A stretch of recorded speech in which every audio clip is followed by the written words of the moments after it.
Hello, and welcome to Legislative Report. I'm State Representative Seth Grove. You may not be aware that Pennsylvania ranks 4th nationally in the amount of grapes grown and 7th in the production of wine. Due to its moderate climate and rolling hills, the Commonwealth is home to more than 100 wineries that offer not only products for consumers, but also tourism destination. I recently visited Cindy and Steve Sterner, owners of High Rock Winery located in the Pigeon Hills. Later in the program, you'll see highlights from that visit. Joining me now is Ann Druck. Ann is the president of the York County Convention and Visitors Bureau, and she's here to talk about something called the Wine Trail. Ann, welcome so much to the program. Appreciate it. Representative Grove, thank you. Before we get into the Wine Trail, let's just go over what exactly does the York County Visitors Bureau do? Sure. We are the county's official tourism promotion agency. That means we're designated by the county commissioners and municipalities that represent more than 50% of the population. And what that allows us to do is receive the room tax funding, which is currently at 3%, that our delegation and our state legislators have made available to increase the economic benefits from tourism in our county. So our territory, if you will, is countywide, Hanover to Hellam and New Freedom to New Cumberland. And we have a board of directors that sets policy for our organization, and our professional staff works with those assets in our community to promote them, to sell them, and to bring tourism dollars from visitors into our community. And obviously tourism is one of Pennsylvania's top economic drivers, yes, along with agriculture. Yeah, $31 billion a year is generated in the state annually from tourists. And your job is to bring those people into York County. That's right. We have to go up against Gettysburg, right, Philadelphia, Pittsburgh, right, all those areas around the state, and bring them into Pennsylvania's greatest county, which is York. How tough is that? Well, it's tough if you try to go head-to-head with them. However, you know, Lancaster and Gettysburg and Hershey have, you know, well-established tourism brands which have been a part of why they've been successful based upon the product that's indigenous to their community. And we're fortunate in York County that we have a lot of great assets to promote. As you know, we've been promoting our community as the factory tour capital of the world for some time now, which has really been set us apart from those communities around us and given us an identity. And that's really based on what is true to our community. I mean, we have more people involved in manufacturing employment than anywhere in the state, and again, it's countywide, from Harley Davidson to Hanover with Utz and Snyder's and family heirloom weavers down in Redline. We also have 3 tours in the city: Blewett Brothers, which makes violins and stringed instruments, Sunrise Soap, and York Time Institute. So it really is what our community has as a strength. And of course, as you indicated, agriculture is our state's #1 industry, and this wine trail that we've been able to really, our wine trail covers those counties. We have wineries in Hershey, we have wineries in Lancaster and Gettysburg, yet our community has been the one that's been able to pull it off, if you will. So I think you don't go head-to-head with them. I think you have to look around your community and find out what makes you unique and what makes us strong. And of course, we've done a lot of research. When Ed McGee, the general manager at Harley Davidson, spoke to our Rotary Club, he said, "We all know the perils of not listening to our customer." We have a lot of customers, from our members. We have 300 members in our community, to community leaders, to our elected officials, to our customers who are visitors. And when it comes to packaging and selling and promoting, we really have to focus on what are the interests of our visitors. What's the economic impact of having a hotel stay, someone staying in a York County hotel versus coming in for the day and leaving? Well, we've done research on overnight visitors, and overnight visitors will spend in the neighborhood of $300 per visit, because not only are they spending money at the hotel, but as we've discussed before, they're out in the community, they're eating at restaurants. Retail is a big advocate or benefit of tourism. A lot of money from visitors is spent in retail, convenience stores, attractions. So the portion of that is spent in the hotels is very small compared to what's spent in the community. Yeah, that's terrific. So your goal is to actually bring organizations and entity into York County, have them stay, multiple nights, obviously bringing in more revenue for the hotel tax and bringing more economic benefit to the greater York County businesses, restaurants, etc. What kind of things have you done to, what kind of organizations have you brought in to spur that? Well, some of that is bringing in new organizations, and a big part of it in sales and marketing axiom is it's a lot easier to keep your current customer than it is to bring in a new customer. So we've been very fortunate that we have customers like street rides and train collectors that have been here for 30 and 40 years. We work with them, we provide subsidies to those organizations. New customers, we've reached out and brought to our community the World Horseshoe Pitching Tournament, and we bid on that. We've brought the Canadian American Police and Fire Games coming in 2014, and just recently we secured in 2015 the American Truck Historical Society. And in order to bring that business to York, we had to beat out our neighbor Gettysburg. So we're very excited to bring that to Pennsylvania and that economic benefit to York County. All right, obviously one of the probably one of the predominant and very popular items you guys do is the wine tour. Later in the show we get to check out High Rock Winery, where I learned the difference between dry and sweet wine. It's not actually called wet wine. Obviously I'm not a wine drinker, so a little education on my part, which is a wonderful part of this about this job. But let's go into detail. Obviously you have it set up. It's actually just not York County wineries. Correct. It's multi-state and multi-county. Yes. Right. We're now in 5 counties and 2 different states. So the impetus here is that we will create a wine region for our community. And fortunately, the way it's worked out, York is the center of that. So our goal is to bring the greatest economic benefit to our community. And that's really what attracts people to this, is that they're getting an education, they're learning, and really getting a greater appreciation for what goes into that great glass of wine, whether it's dry or sweet. And these are all small businesses, Representative Grove. They're family businesses and they're agricultural businesses, and they are tremendously benefiting from the tourism expertise and the marketing and sales savvy that the Convention and Visitors Bureau is bringing to this great product in our community. Yeah. Have you tracked to see how many, is this local driver? Are we getting Marylanders coming up? How widespread is this event? Well, Pennsylvania's #1 source of visitors is Pennsylvanians. We've done advertising in the Philadelphia area, and believe it or not, we've gotten good traction from that area. I believe now that we've added 2 more wineries in the Maryland area, that we'll be able to pull more from Baltimore and from Maryland. And really that happened organically. Mike Fiore, who was one of our Maryland wineries, said when we held our wine events, which are wine just off the vine in November and tour de tanks in March, that customers were coming to him as just a natural extension of our trail. So I believe that this is bringing visitors. We know that this is bringing visitors into our community overnight, and now that the trail's expanded into another state, I think we'll be able to expand our reach. That's terrific.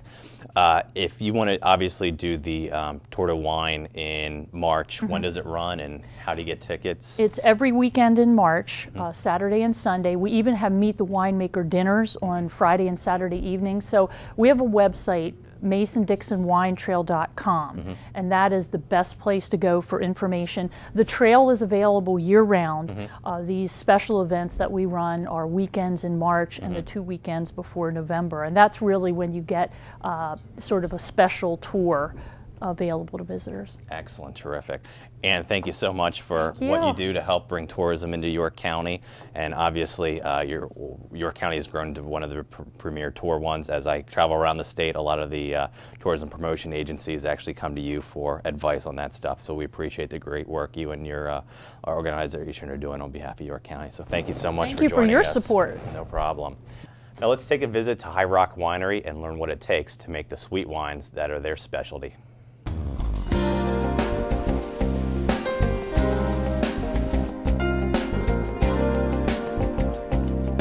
Hi, welcome to High Rock Winery, a local business, a winery here in the Pigeon Hills in Heidelberg Township. Today we are joined with the owners, Cindy, thanks for coming on, and Steve Sterner, owners and operators here at High Rock Winery. Thank you so much for opening your business to us today. Appreciate it.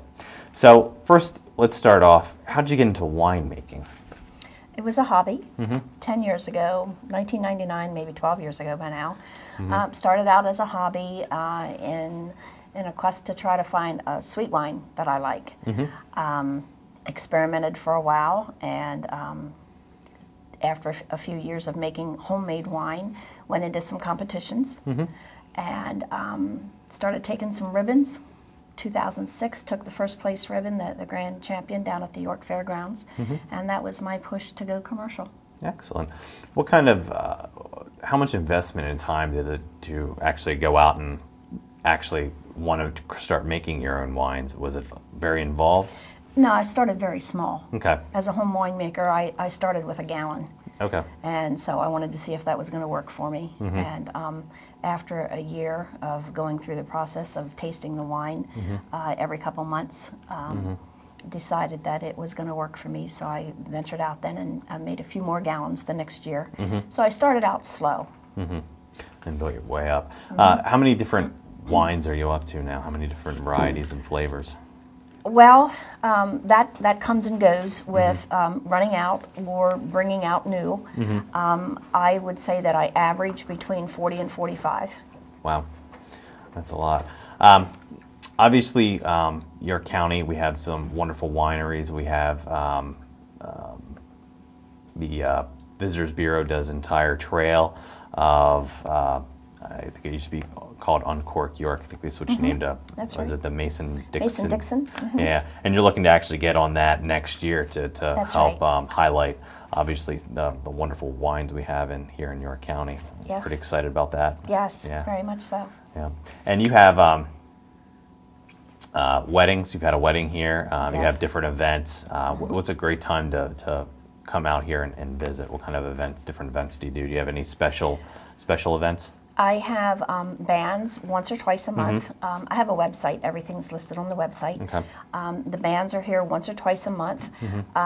If I have a slow month where I'm not doing events outside of our property, I'll have 2 bands. Okay. If I have events like festivals, then I'm down to 1. We do in June, we have what I call the Summer Bash, and I have 15 vendors come in, set up, and have some music, and that's a very successful as far as brings in a lot of people. This coming, not this weekend, but the following weekend, October 29th, I have a fundraiser for cancer, and we're having some vendors come out, 14 or 15 vendors. I think that's going to be another really good event for us. Terrific. How hard is it to start your own business as a winery? What kind of paperwork, what kind of agencies do you need to work with state government? Well, you need to work with the Department of Revenue and the LCB. LCB will come out and they will lay out a format of everything that you want licensed. And then you just take it from there and start making your wines. And a year later, you should be able to open up your doors and sell some. Excellent. Does the LCB come back and do inspections, or they just? I think that they probably do, but not generally unless there's like complaints or something. Okay. They've been here, they've done their inspections, they've done measurements and laid out a plan and everything for us as far as what's licensed and what's not. Okay. Do you have any special restrictions on labeling where you have to test certain alcohol percentages and know? Yes, that's through the tobacco, tax and tobacco trade department, and they control the labels. They have to approve every single label. Wow. And that's grueling.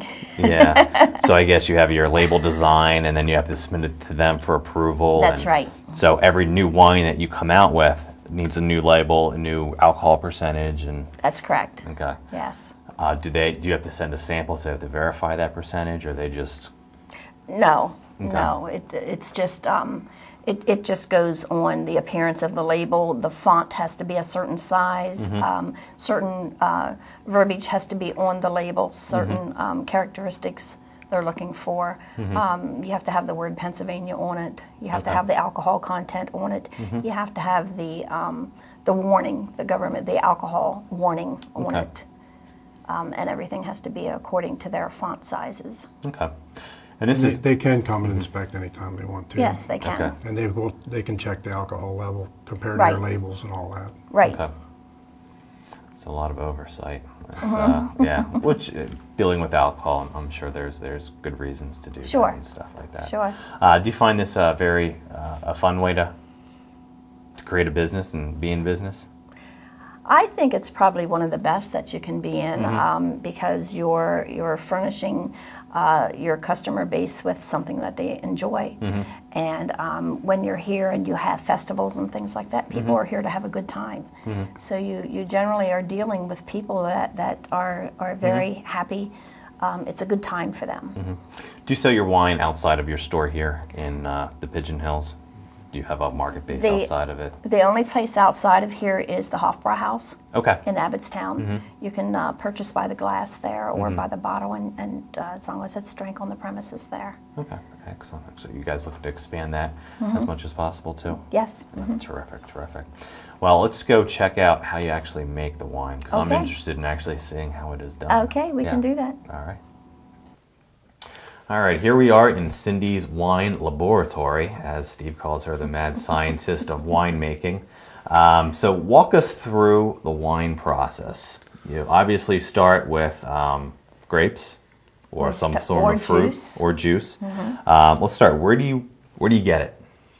Well, there are vineyards down in Seven Valleys, Glenville, Stewartstown, as well as up at Lake Erie. Okay. We bring back Merlot from up there and Riesling and Concord. Okay. The juice, the whites, we get in when we can get the 100-gallon tanks. We bring them back in a transporter tank, and he runs it through some tubing and fills up these tanks.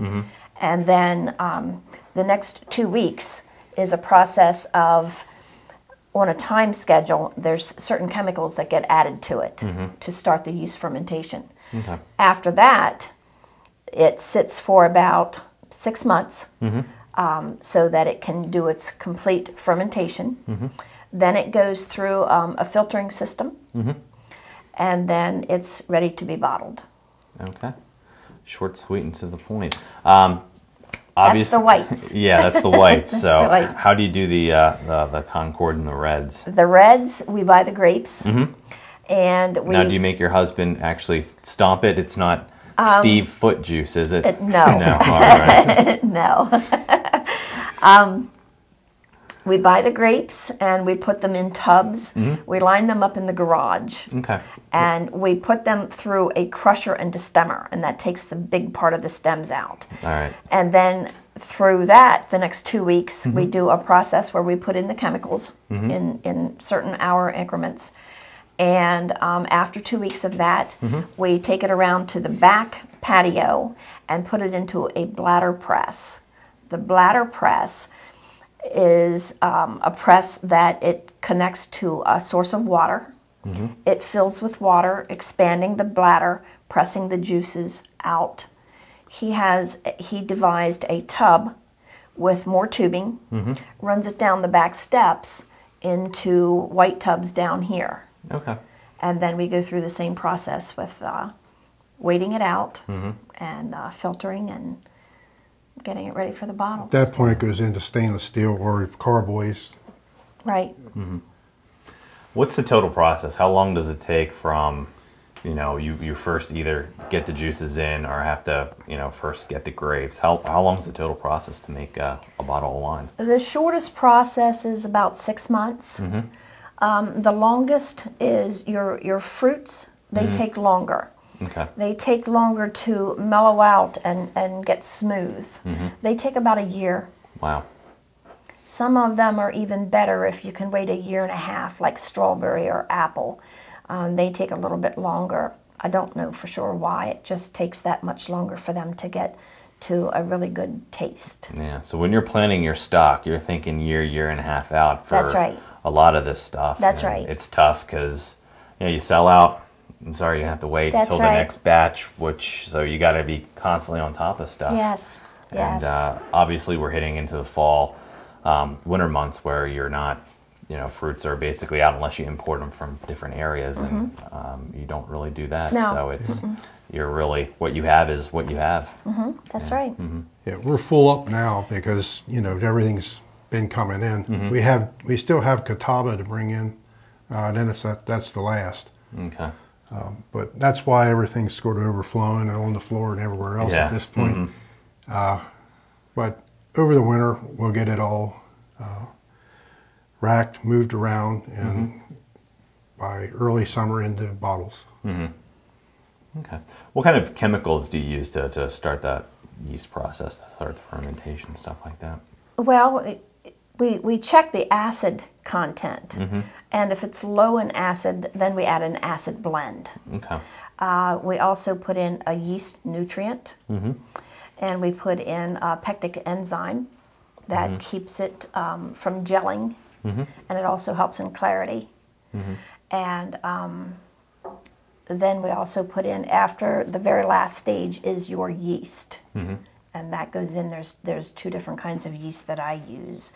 One's for red wines and one's for white wines. Okay. The difference is the red wine bubbles a little bit faster and makes larger bubbles. The white wine ferments a little bit slower and makes smaller bubbles. Okay. So I'm by no means a wine connoisseur at all. For the general public, what's the difference between a wet wine and a dry wine? Well, it's not really a wet wine. It's a sweet wine. Okay. Okay. Sweet wine is, of course, sugar. A dry wine is the absence of sugar. Okay. For my wines, I ferment everything out dry, and then I back sweeten it with a real thick sugar solution. Okay. So basically, you can have any flavor wine. You're ready to go dry, or that's right. So put it on the market by adding the sugar for for the sweet wine. Okay, excellent.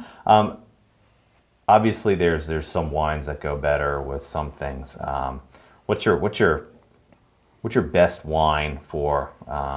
We like our steak and potatoes in York County. What's your best steak wine? Is there a good steak wine you guys make? Well, traditionally you do a red wine with red meat and white wine with white meat. And traditionally, it's generally a drier wine. But my theory is, if you like sweet wine and you're having a steak and you want to drink a white wine with it, do it. If that's what you like, do it. Yeah.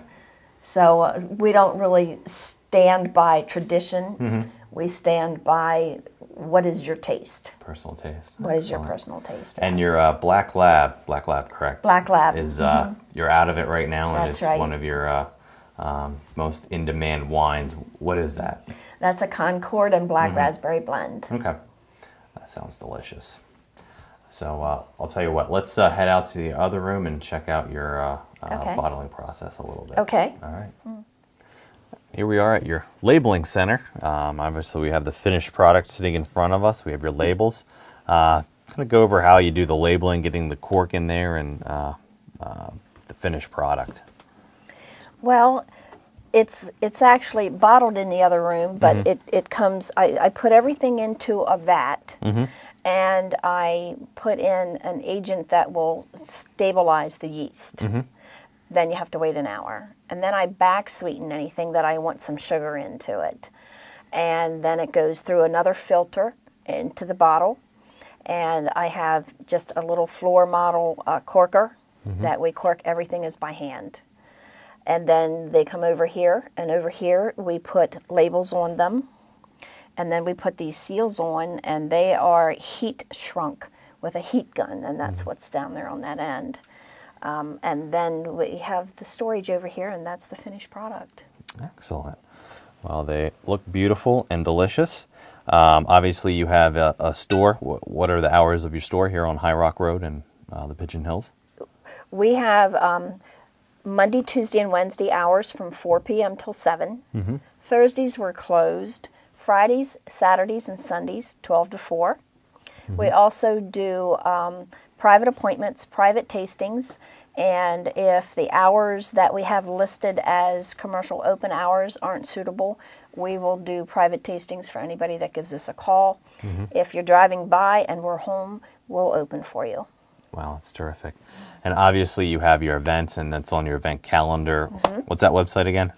HighRockWinery.net. Awesome. So you can go on there, check out what's happening in the local area, or what's happening here. And do you also list if you're going to be at different events and what events you're going to be at on there? No, I don't have those on there. Okay. I do, for people that come here and taste wines and buy wines from here, I keep flyers on hand with everything that I'm doing each month. Okay. And I keep updating that and that goes out the door with the customers. Excellent. Well, hopefully they'll be able to do the Uncorked York Wine Tour next year. Come in here and taste your wine, or if they're obviously out at a wine event, stop by and make sure you get yourself a taste of High Rock Winery. Cindy and Steve, thank you so much for opening up your business. Thank you. It's wonderful to see small businesses opening up and being successful in the area. It's wonderful and a true testament to your strength and endurance and wanting to accomplish something, especially something you love doing. So it's wonderful. So thank you so much. Thank you. Appreciate it. Thank you. You've been watching highlights from my recent visit to High Rock Winery. I'm State Representative Seth Grove. If you have any questions about Pennsylvania's wine industry or need assistance with a state issue, please contact me at my local office or through my website. That information will be shown in a moment. Thanks for watching, and please join me next time for another edition of Legislative Report.